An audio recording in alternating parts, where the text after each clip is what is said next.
मेरा इंग्लिश उतना अच्छा नहीं था, मुझे बहुत डर लगता था उस टाइम पे। तो मैं 1.5 महीने में 850 page Alright guys, thank you very much for tuning into Life with Mintu Rajput channel। और हम यहाँ पर आए हुए हैं ये खूबसूरत कुर्ग की वादियों में, पाम एरा रिजॉर्ट में। और मेरे साथ है मेरे खास अजीज मित्र, जिनको कि मैं पिछली वीडियो में भी आपको दिखा चुका हूँ, रितेश भाई।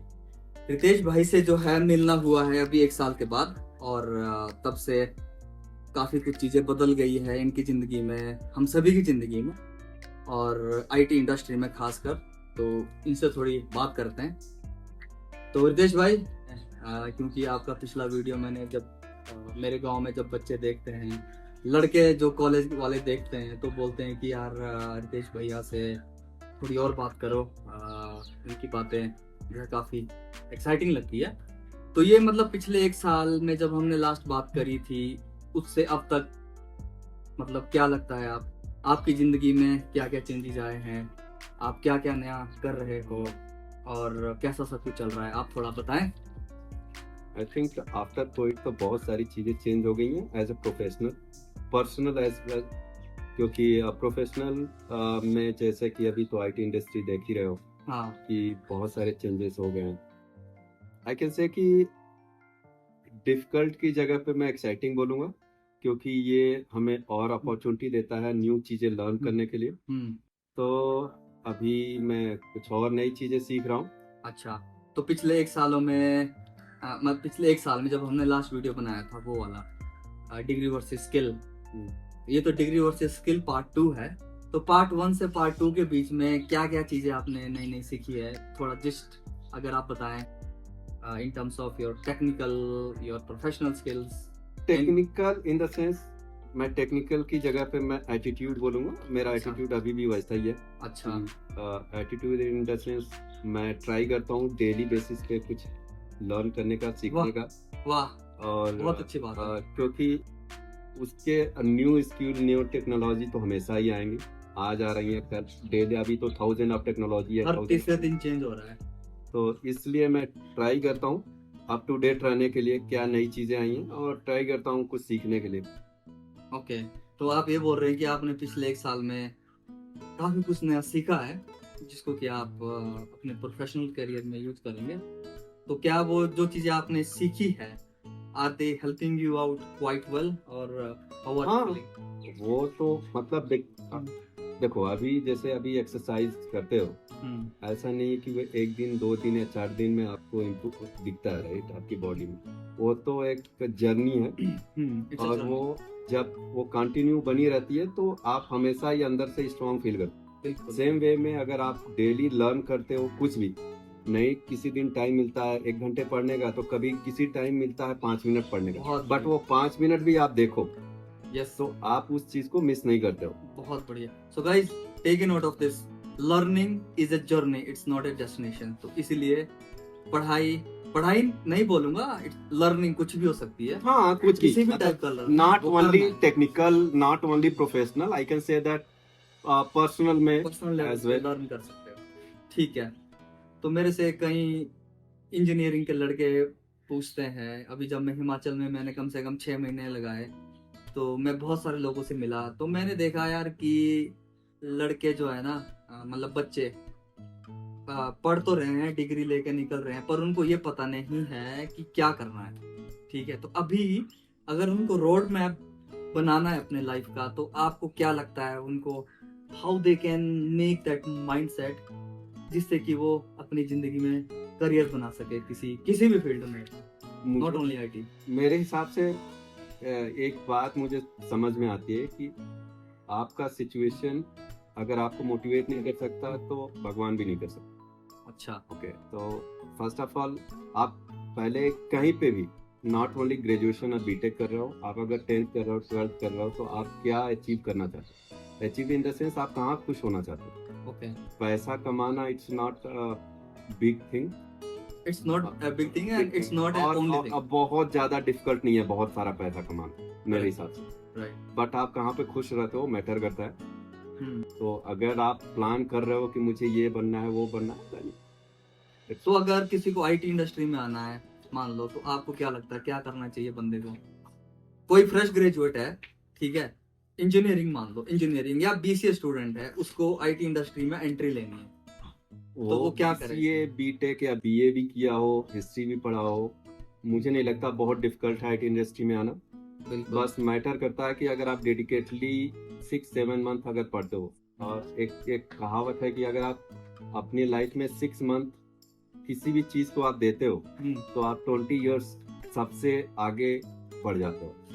तो वो 6 महीने होने चाहिए। 6 महीने बिल्कुल। डेडिकेटली अगर आप कुछ भी पढ़ रहे हो या कुछ भी कर रहे हो, 6 महीने आप एक्सरसाइज कर रहे हो या 6 महीने आप किसी नई चीज को सीख रहे हो, तो आप ये मान के चलो कि आपके साथ जो आपके लाइफ आपके फ्रेंड हैं, आप उनसे 20 साल आगे बढ़ जाते हैं। तो मतलब ग्रेजुएट्स के लिए ये मैसेज है कि बट उसके लिए आपका डेडिकेशन जरूरी है। डेडिकेशन, कोई कुछ भी पसंद आता है करना, कोई भी स्किल हो, .NET है, पाइथन है, जावा है, क्लाउड है, AI है, ML है, whatever it is, बस मेहनत मारनी है।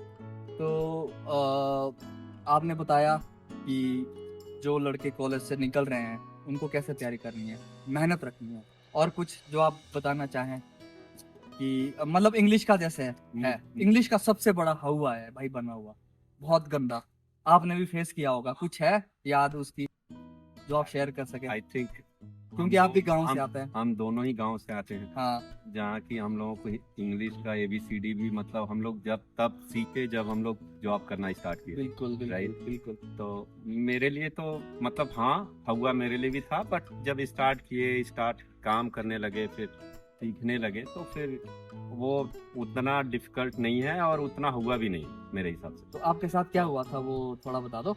मेरे लिए तो बहुत डिफिकल्ट था। जब मैं बेंगलोर आया था तो मैंने सिंपल ग्रेजुएशन किया था। हाँ। और मुझे तो मैं पूरा भोजपुरी ही लैंग्वेज बोलता था, लोकल लैंग्वेज है यूपी में। हाँ। और मैं यहाँ आया तो मुझे अगर एड्रेस भी पूछना होता था तो मैं बस वो याद किया हुआ था, could you please let me know you know where is exactly this location, where is ऐसे इंग्लिश की शुरुआत करी, बस वो पर यार कॉन्फिडेंस मानना पड़ेगा आपका। और मुझे अंदर से हमेशा ही कॉन्फिडेंस रहा कि मैं पैसे खूब कमाऊंगा। तो मुझे पैसे कमाने थे और इंजीनियरिंग डिग्री थी नहीं, फिर भी कॉन्फिडेंस हाँ, पूरा। ये तो आपको लगता नहीं था कि सारे बंदे बेंगलोर में पढ़े लिखे इंजीनियर्स और ये सब है, और आप भी ये पास? हाँ, तो क्या फील होता था? मुझे, और मैं तो हमेशा ये बिलीव करता हूँ कि आज तक मुझे ऐसा कोई मिला नहीं जिससे मैं बहुत ज्यादा इम्प्रेस्ड हूँ। इम्प्रेस्ड इन द सेंस कि मैं उसको कहूँ कि यार अगर वो IIT भी किया होगा तो ठीक है, वो अपनी जगह पे बहुत स्ट्रांग होगा, बट मेरे अंदर भी क्वालिटी है, तो मैं कभी दबता नहीं रहा। हाँ, कोशिश जरूर करता हूँ कि अगर वो उस चीज में स्ट्रांग है तो मैं उस लेवल पे कैसे पहुंच जाऊँ। तो मतलब हर एक बंदे के पास कुछ ना कुछ चीज ऐसी है जो उसको यूनिक बनाती है। हाँ, क्योंकि मुझे लगता है कि जब आप किसी को देखते हैं और ये सोचते हैं कि ये मेरे से बहुत बेस्ट है, तो आप वहीं से दबना स्टार्ट हो जाते हैं। हाँ, वेरी। तो जब आप दबने लगते हैं तो एक जगह पे आप दबते हैं तो फिर वो पूरी लाइफ आप किसी का शैडो बनने लगते हैं। बंदा रहेगा तो मैं फंस जाऊंगा या उसके पीछे लग जाऊं। और मेरा ये था कि मैं जहाँ पे भी रहूं, लोग मतलब ये सोचे कि हाँ ये बंदा मतलब डिफरेंट है। हाँ, मतलब इंडिविजुअलिटी है। तो वेरी गुड यार। तो इस तरह से आपने इंग्लिश सीखी। आप कुछ बताते थे कि आपने 900 पेजों का कुछ। हाँ, जब मैं आया तो पहले तो मुझे मैं यहाँ पे आया, मैंने CCNA MCSC किया, मुझे जॉब मिली 7,900 की उस टाइम पे। अच्छा। और यहाँ पे जब मैं पढ़ाने स्टार्ट किया तो सभी इंग्लिश वाले थे, क्योंकि यहाँ पे हिंदी कोई जानता नहीं। ट्रेनर बना तो फिर मैंने क्या किया कि मैं डेली वही रट लेता था। अच्छा। 2 4 5 पेज रटता था और फिर उसको आके यहाँ पे ट्राई करता था एक्सप्लेन करने का, क्योंकि टेक्निकली स्ट्रॉन्ग था मैं। अच्छा। क्योंकि प्रैक्टिकली मैं बहुत करता था प्रैक्टिस। अच्छा, प्रैक्टिस। तो उस चीज को एक्सप्लेन करना उतना डिफिकल्ट नहीं हुआ। बट आफ्टर 1.5 ईयर मुझे जॉब मिला IBM में। उन्होंने ट्रेनिंग करवाई थी 1.5 मंथ की। और सिंस मेरा इंग्लिश उतना अच्छा नहीं था, मुझे बहुत डर लगता था उस टाइम पे। तो मैं 1.5 महीने में 850 पेज रट गया। वाह यार, रट गया मतलब ऐसे। हाँ, वो जैसे होता ना, हाँ, एक मतलब मैं ये मान लो कि मैं 2-3 घंटे सोता था। मैं बस बस वो रटता था एकदम। और जब मेरा इंटरव्यू हुआ IBM में, तो 3-4 मैनेजर बैठे थे, उन्होंने 4 क्वेश्चन पूछे और मैं अंग्रेजी में ऐसे बोल रहा था मुझे खुद भी, मैं भगवान से मना रहा था बीच में टोके ना, बस वो जो क्वेश्चन पूछा, गाड़ी चल रही है, चलने दो अगर रुकी तो वो 4 क्वेश्चन पूछ के उन्होंने बोला कि नाउ यू कैन लीव। अब मैं खड़ा हो गया वहाँ पे। मैंने बोला sir I did very hard work, you can ask me anything अच्छा in this technology, I did very hard work. तो उन्होंने बोला नहीं तुम सिलेक्ट हो, नहीं, उन्होंने बोला यू कैन लीव। मैंने बोला नो सर। अब मुझे डर लग रहा था क्योंकि मुझे लगा मेरा सिलेक्शन नहीं हुआ है। अच्छा, तो और मेरे हाथ पैर कांप रहे थे वहाँ पे। मैंने बोला you can ask me anything.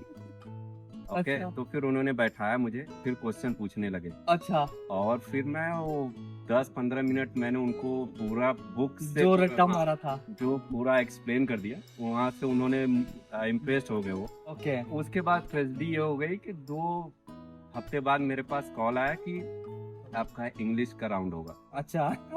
तो मैंने बोला आप क्या इंटरव्यू में लेंगे? तो 1-2 लड़के वहाँ पे इंटरव्यू दिए थे क्योंकि फ्रेशर ही थे हम लोग। तो वो लोग बोले कि आप जिस सिटी में रहते हो या फिर आप किस सिटी से बिलोंग करते हो और या आप कौन सी टेक्नोलॉजी पे, यही सब क्वेश्चन पूछते हैं। अच्छा अच्छा, हाँ। तो मैंने फिर वो बेंगलोर, अपने वाराणसी और ये सब सारी चीजें रट ली थी। ओके, तो उन्होंने वाराणसी के बारे में पूछना स्टार्ट किया। ओके, अब मैं फटाफट इंग्लिश एकदम अंग्रेजों की तरह बोल रहा था, बट बीच में उन्होंने बोल दिया कि अच्छा या वाराणसी एयरपोर्ट से वो फिर विश्वनाथ टेम्पल कैसे जाएंगे? अब मैं वहाँ फंस गया। अच्छा, फिर मैंने सोचा यार कैसे बोलूं, फिर वैसे ही बस मैनेज हो गया। मतलब ओवर एंड ऑल ये। बट मैं इनकरेज जरूर करूंगा कि इंग्लिश पे भी फोकस करो, बट इसका हवा मत बनाइए आप लोग। हाँ, ये हवा नहीं है। अच्छा, वेरी गुड यार, मतलब बहुत ही अच्छी स्टोरी है, बहुत इंटरेस्टिंग और काफी आई थिंक इंस्पायरिंग भी है ये स्टोरी आपकी। बहुत सारे लड़के शायद देख के इंस्पायर हो, क्योंकि गांव की सबसे बड़ी प्रॉब्लम है हमारे इंग्लिश। तो अभी आपकी प्रोफेशनल लाइफ में आप बहुत टॉप पे बैठे हुए हैं, आपको क्या लगता है कि कहीं ना कहीं सेटिस्फेक्शन होती है आपको, या आपको ये लगता है कि नहीं अभी और ऊपर जाना है, इससे भी ऊपर there are ladders that you need to climb on? मैं मेरे पापा फार्मर हैं, तो जब मुझे ये था कि मुझे बहुत पैसा कमाना है, बहुत। और मैं ये कहूँगा कि जितना मैंने एक्सपेक्टेशन किया था उससे बहुत ज्यादा कमा रहा हूँ, इसलिए आपने हम्बल भी है। तो अभी मेरा ये रहता है कि अब मैं कुछ अब पर्सनल लाइफ पे ज्यादा फोकस कर रहा हूँ। अच्छा, अभी तक ये था कि मुझे ये इतना कमाना उतना कमाना है, बट मैं अभी ये बोलूंगा कि मतलब भगवान ने बहुत कुछ दे दिया है, जितना मैंने एक्सपेक्टेशन नहीं किया था। बिल्कुल। तो अभी सिर्फ और सिर्फ अब पर्सनल लाइफ है, मेरा बेटा है तो उसके साथ थोड़ा टाइम स्पेंड करता हूँ। और बट वो पढ़ने की आदत अभी भी है, तो 1-2 घंटे टाइम दे देते। वो तो अच्छी चीज है, वो तो आप कैरी ऑन कीजिए। और बाकी अब हम आपसे फिर अगले साल 1 साल बाद एक और वीडियो बनाएंगे, फिर आपसे नया एक्सपीरियंस हम आपका शेयर करवाएंगे। और तब तक के लिए जो है आपका बहुत बहुत धन्यवाद, और हम दुआ करते हैं आप जिंदगी में और आगे जाएं और अपने माँ बाप का नाम और रोशन करें। थैंक यू, तो शुक्रिया रितेश भाई। So guys, this was Ritesh Singh, the IT professional doing wonders, doing great in the industry as well as in his personal life, as well as he is helping a lot of people in his surroundings. So definitely a guy at least for us to look for. So I hope you guys like this conversation. If you do, then please आप comment करके जरूर बताएं आपको आपकी struggle की क्या story है, आप कहाँ स्ट्रगल कर रहे हैं आज की डेट में. So we would like to hear your stories. All right then, this is Mintu Rajput signing off from Kurg. Bye bye.